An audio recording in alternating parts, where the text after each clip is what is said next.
नमस्कार। अब मैं आपको पाकिस्तान की मिस इन्फॉर्मेशन कैंपेन के बारे में अवगत कराऊंगी। पहला, पाकिस्तान ने यह क्लेम किया कि उसने अपने JF-17 से हमारे S-400 व ब्रह्मोस मिसाइल बेस को नुकसान पहुंचाया, जो कि बिल्कुल गलत है। दूसरा, उसका यह भी मिस इन्फॉर्मेशन कैंपेन था कि हमारी एयरफील्ड जो कि सिरसा, जम्मू, पठानकोट, बठिंडा, नलिया और भुज में है, ये उसका मिस इन्फॉर्मेशन भी बहुत गलत है।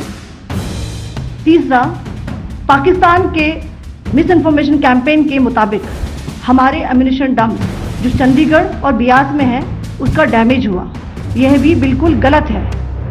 हमने आपको मॉर्निंग ब्रीफिंग में बताया था विद फैक्ट्स एंड फिगर के साथ कि ये सारी चीज़ें बिल्कुल सही सलामत हैं।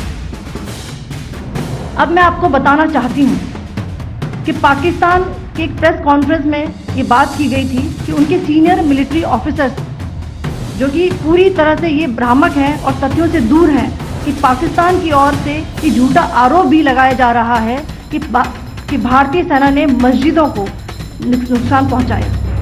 मैं इससे बिल्कुल स्पष्ट करना चाहती हूं कि India is a secular nation और हमारी सेना भारत की कॉन्स्टिट्यूशनल वैल्यूज की एक बहुत प्यारी झलक है।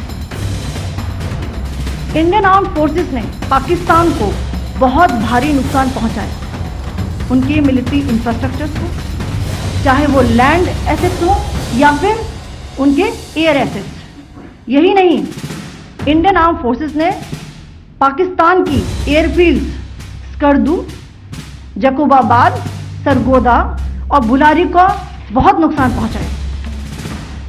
इसके अलावा पाकिस्तान के air defence system, radar system, उनको भी एयर स्पेस में अनटेनेबल किया। यह भी बताना चाहती हूं कि लाइन ऑफ कंट्रोल के पास पाकिस्तान के command and control logistic installation और उनके मिलिट्री इंफ्रास्ट्रक्चर, मिलिट्री पर्सनल का इतना भारी नुकसान हुआ कि पाकिस्तान की ऑफेंसिव व डिफेंसिव कैपेबिलिटी को नष्ट कर दिया गया। अंत में मैं फिर से ये बात दोहराना चाहूंगी, इंडियन आर्म फोर्सेस पूरी तरह से तैयार है, सतर्क है और भारत की संप्रभुता और अखंडता की रक्षा के लिए पूरी तरह से कमिटेड है। धन्यवाद।